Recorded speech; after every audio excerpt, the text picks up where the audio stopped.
The car that waited. I've been driving long-distance highways for almost 10 years. Night driving never bothered me. The empty roads, the endless darkness, the quiet hum of the engine. It was all normal to me. But that night, something felt different. The clock on my dashboard read 1:47 a.m. as I drove down a long stretch of highway surrounded by nothing but darkness. No houses. No traffic. Just the pale glow of the moon and the occasional reflector on the side of the road. That's when I noticed it. A car. Right behind me. At first, I didn't think much of it. It's normal to see another car on the highway. But after a few minutes, I started to notice something strange. The car never passed me. It never fell back. It never got closer. It just stayed there. The distance between us never changed. Its headlights shone through my rearview mirror like two pale eyes staring at me. 10 minutes passed. Then 20. The car was still there. I pressed the gas slightly, increasing my speed.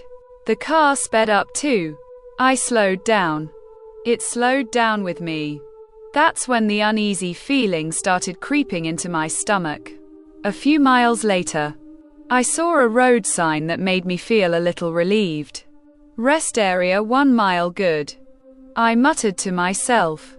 If there are people there, everything will be fine.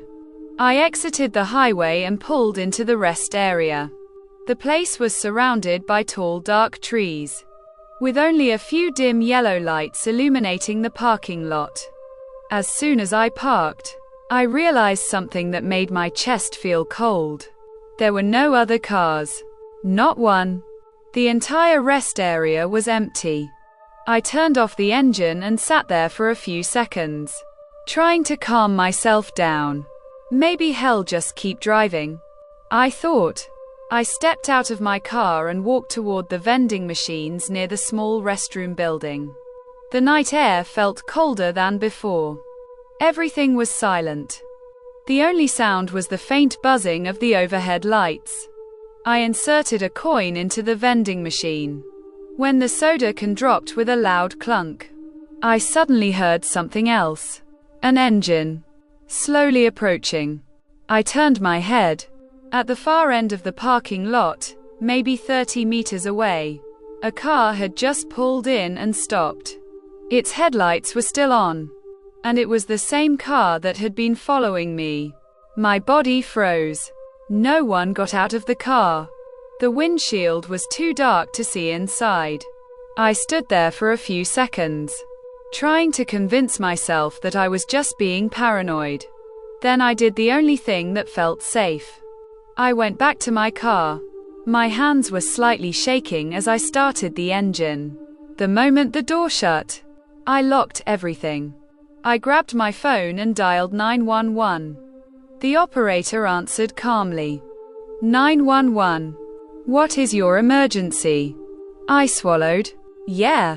Him at a rest area off the highway. There's a car that's been following me for almost 30 minutes. Now it just parked not far from my car. The operator asked for details. My location. The car's color. If I could see the driver. I looked again toward the car. The headlights were still on. But something suddenly made my skin crawl. The driver's door was open. I never saw it open.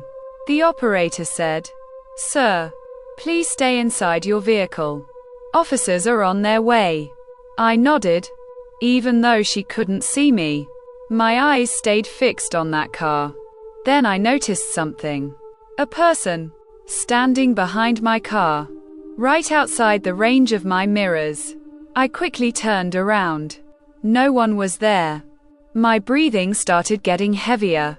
"Sir," the operator said, "are you still there?" I looked back at the car again. And that's when I realized something that made the blood drain from my face. The car that had been following me was empty. No one inside. No one around it.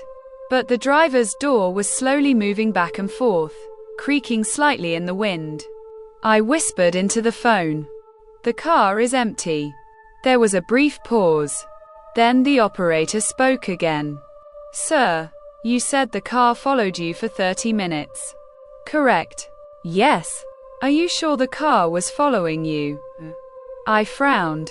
What do you mean? The operator hesitated before answering.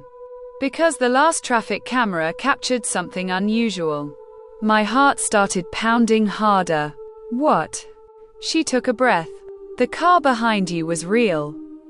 But there was no one in the driver's seat. I stared at my rearview mirror. And for the first time that night, I realized something terrifying.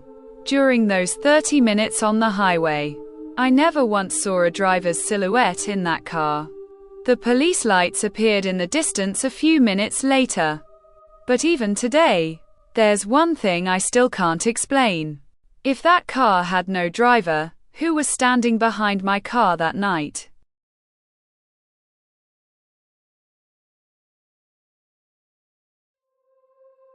It was supposed to be a simple trip.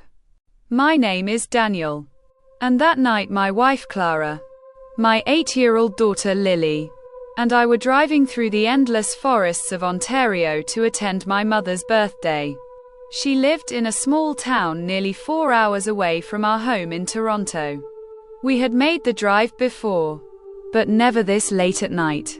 The plan was simple: leave after dinner, drive through the highway, cut through a forest road, and arrive before midnight. But around 10:40 p.m., everything started going wrong. Rain began to fall. At first it was light, just a few drops tapping against the windshield. Then within minutes it turned into a heavy storm. The wipers struggled to keep up as sheets of rain blurred the road ahead. The forest around us grew darker, the tall pines leaning over the road like silent watchers. Clara glanced at the GPS. Is this still the right road? I nodded. Yeah. It says we'll be out of the forest in about 20 minutes. But 10 minutes later, something strange happened. The GPS froze. The small blue arrow representing our car stopped moving. Then it suddenly spun in circles. That's weird, I muttered. Clara leaned closer. It's glitching. I tapped the screen. Nothing. Then the map zoomed out on its own and showed us somewhere deep in the forest with no marked roads around us. That didn't make sense. This was supposed to be a well-eased shortcut. Suddenly Lily spoke from the back seat. Dad, why are we driving in circles? I'm not, I said quickly. But a chill crawled up my spine. Because the road ahead looked familiar. Too familiar. The same broken wooden fence.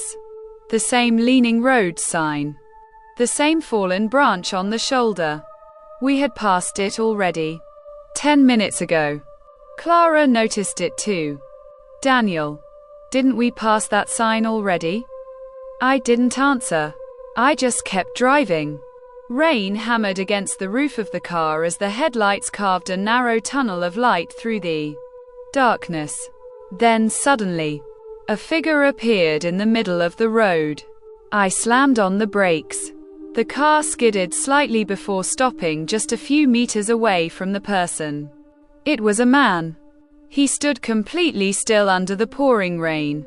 No umbrella. No jacket. Just standing there. His clothes were soaked, hanging heavily from his thin frame. His face was hidden beneath the shadow of the night and the glare of our headlights. Clara whispered, "Oh my God." I rolled down the window slightly. "Hey, are you okay?" The man slowly turned his head toward us. His voice was calm, almost too calm. "You shouldn't be here." I frowned. "What?" He took a slow step closer to the car. "You're lost?" Clara shook her head. "We're just trying to get out of the forest." The man looked at the GPS screen glowing inside the car. Then he said something that made my stomach tighten. "If you keep following that, you'll never leave." Silence filled the car. Rain drummed harder against the roof. "What do you mean?" I asked. The man lifted one hand and pointed down a smaller side road I hadn't noticed before. "Take that road." I hesitated. "Is it safe?" He didn't answer the question. Instead, he said quietly, "Some roads here don't let people leave." A cold wave ran through my chest. Clara whispered urgently, "Daniel, let's just go." I nodded. Before driving off, I looked back at the man. "Thank you." But he had already stepped back into the darkness. We turned onto the smaller road. The forest seemed even thicker there. Branches hung low over the road like claws. The GPS began spinning again. Then it went completely blank. Lily suddenly spoke from the back seat. "Dad, what is it?" "I think that man is following us." Clara turned quickly. "What?" Lily pointed out the window into the forest. I saw him between the trees. My grip tightened on the steering wheel. "Sweetheart, that's just your imagination." But deep down I wasn't sure. We kept driving. 10 minutes passed. Then 20. Finally, the trees began to thin. And suddenly, streetlights appeared. A road sign reflected our headlights. We had reached the highway. Clara let out a shaky laugh. We made it. My phone buzzed as the signal returned. GPS restarted automatically. Everything looked normal again, like nothing had happened. But before merging onto the highway, I checked the rearview mirror, and my breath caught in my throat. At the far end of the road we had just exited, a man stood there, completely still, watching our car. Even from that distance, I knew it was him. I quickly turned onto the highway and drove away. 40 minutes later we arrived at my mother's house. Warm lights glowed from the windows. Everything felt normal again. Too normal. After parking the car, I turned off the engine. The rain had stopped. Silence filled the night. Then Lily spoke softly from the back seat. "Dad." "Yes." She looked at the rear window. "The man from the road." My heart skipped. "What about him?" Her voice was barely a whisper. "He's still standing there." I turned around immediately. The road behind us was empty. Completely empty. But even now, sometimes I wonder, if that man hadn't appeared on the road that night, would we ever have found our way out of that forest? Or would we still be driving there, going in circles, forever?